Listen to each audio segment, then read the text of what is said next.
Hi friends, welcome. I hope you're having a lovely day today. Today we're going to talk about some of my more travel-oriented photos from my recent trip to Hawaii, specifically on the Big Island. So we're going to see what we can learn from these photos. Also, fun fact, I just accidentally locked myself out of my office. This is my office. This is where I film these videos.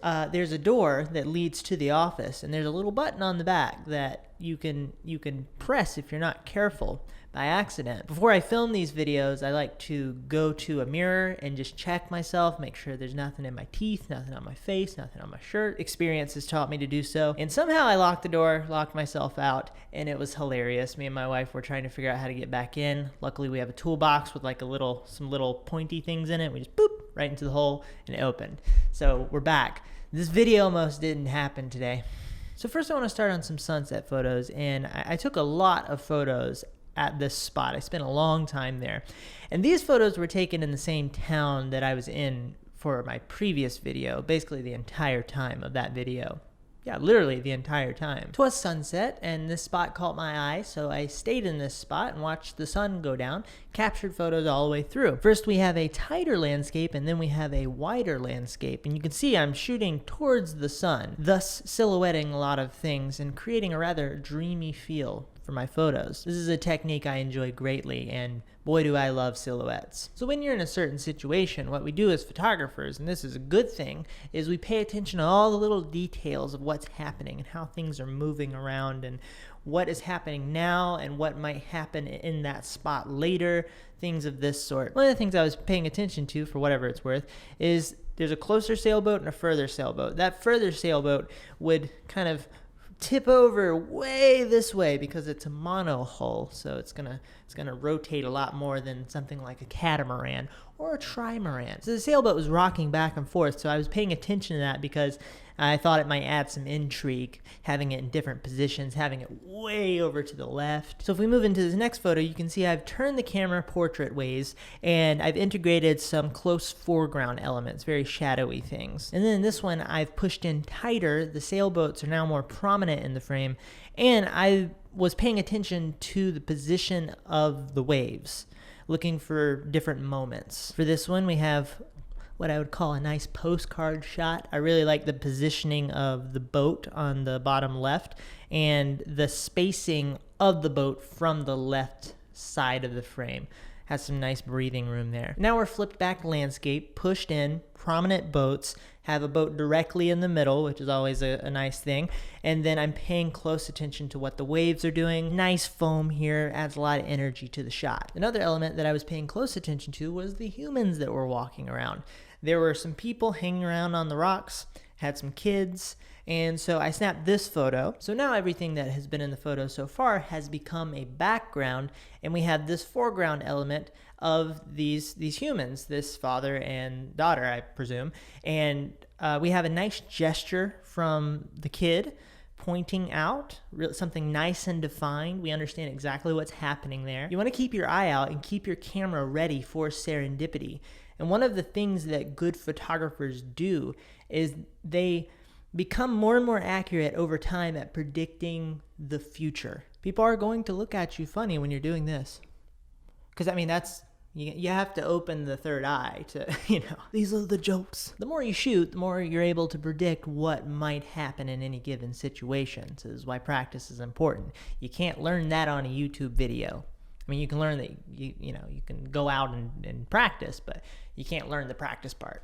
Now, for this next series of photos, we have a welcome guest, and that is a plane flying into frame from the left, probably going to the airport. These are some of my favorite photos from the evening. A lot of things came together and clicked into place. Of course, we have the plane, and I like it when a lot of different transportation mediums happen in my photos at the same time. But we have the plane, we have the boats, we have the sun coming through the palm trees, we have beams of light coming through the palm trees down near the bottom of the palm trees. The light's quite lovely, everything, nothing distracting in the frame. And then we have also a wave causing a spout of water to shoot up back in the left, and that might be another one of those cave spouts, like what I spoke about in my previous video. Or it could just be waves crashing on the rocks. Either way, it adds to the photo just a little bit. Then we have this one, which is nice and tight. You can see the light has changed tremendously here from some of the first photos. We have a nice wave coming in, and it feels a bit more cinematic. That has a lot to do with the crop. Now we have the sun moving a bit lower, lovely light. I love the reflection of the sun on the water. And then I changed the settings to make the sun into a nice fire disk. And I say that because I figured since the earth is flat, the sun is going to be flat also. The sun is yet lower now behind the clouds, creating a sense of depth, because the clouds are pretty close to us, and then the sun is like 8 million miles away, or I don't know, I'll put the numbers up. Nailed it. These are the jokes. So I stuck around this spot for a long time and let opportunities come to me. Staying in a spot for a long time and being present is something that is time consuming. But there's also this other side of the coin, which is that you're making the decision of how long to stay in a spot versus going to another spot. There might be another spot that might pay off more. Be okay with making imperfect calculations. This allows you to have more fun while you're shooting, be more open-minded, and will open you up to different and new opportunities. Okay, and then nearby was a volleyball field, court, ring. This place was me and my wife's favorite spot to go hang out in the evening time. There was one evening where we went to eat in the same little plaza, and then we went over and watched a girls' volleyball tournament, and they were really good. I like watching people who are really good at sports. They were really good. It was a nice vibe.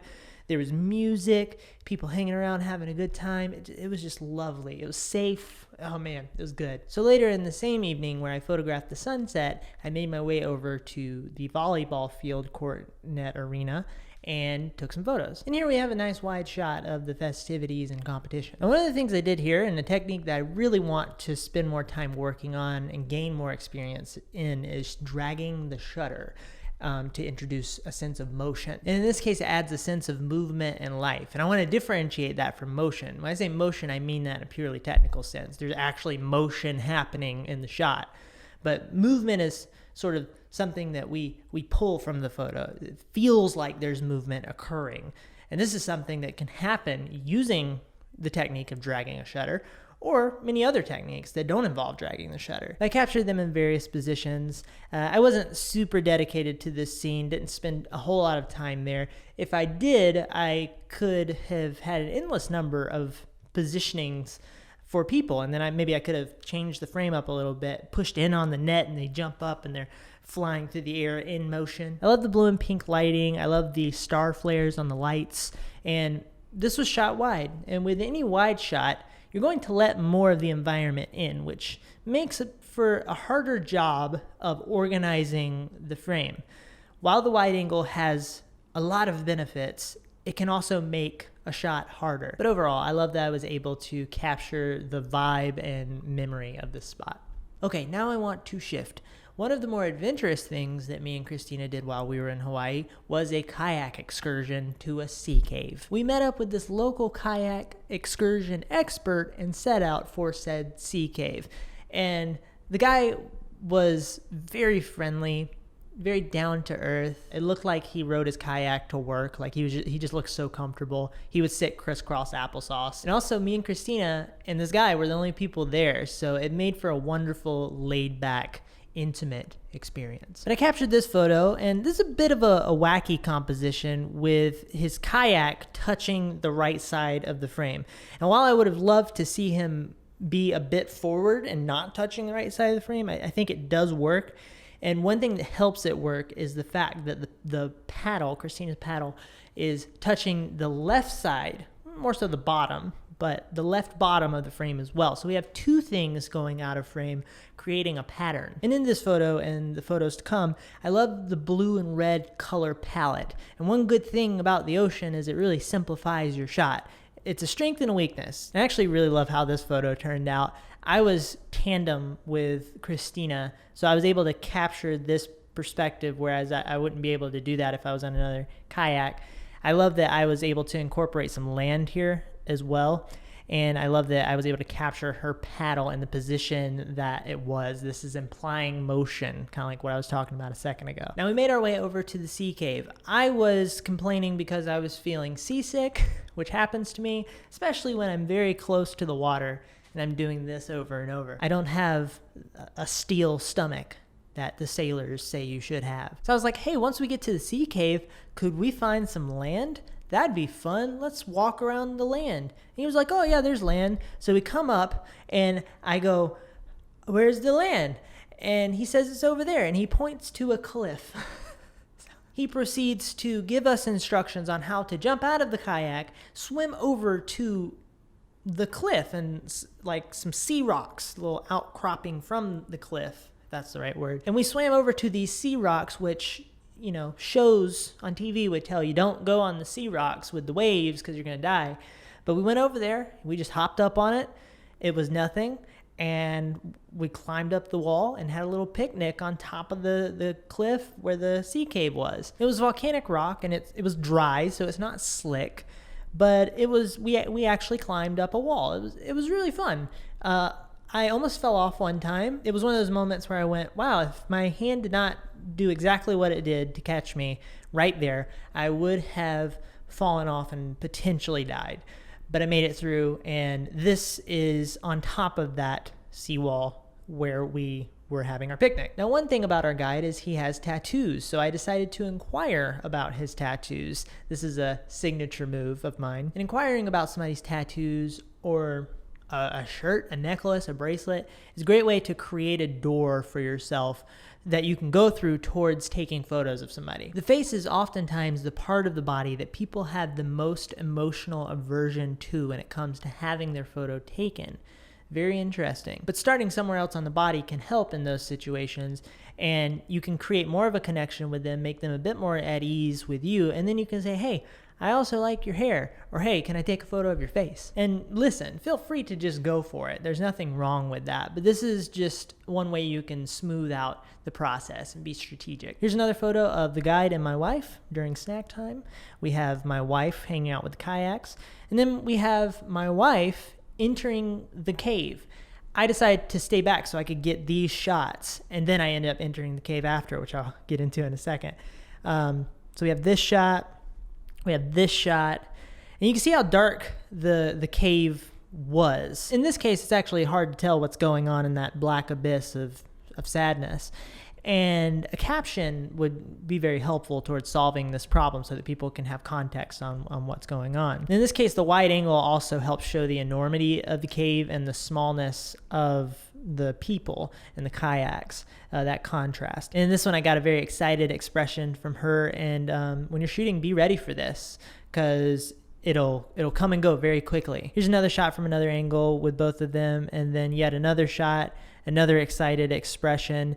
And notice how I use this V-shaped landmass to add some visual intrigue and some more context as well. Directly under this, the point of this V-shaped landmass was the cave. And then I have a more simple shot with just the guide.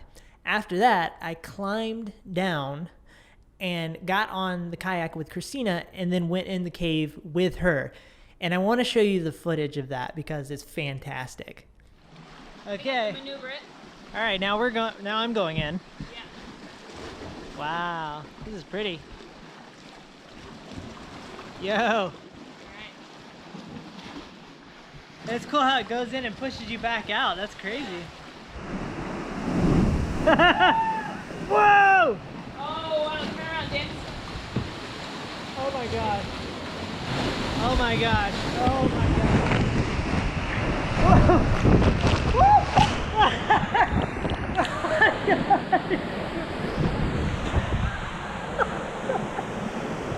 That was freaking bad.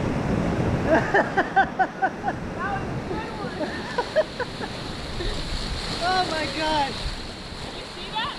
I had to like, Oh wow. that was... Now, if you're wondering what was going through my mind when I was in the cave, I was worried it was going to be the top of the cave. Jokes. But that was so fun. I'm so glad me and Christina got to do that together. I did also get this photo of a goat, and I think it was this goat that bit my finger that day and drew blood. But that's it for this one. I would love to hear your thoughts. I'm curious, what is one of the more beautiful photos that you've taken, and why did it work? And of course, this can be a street photo. If you like what I'm up to here, if you would like and subscribe, I would appreciate that greatly. I hope you have a lovely day. Goodbye. Oh, thanks for watching.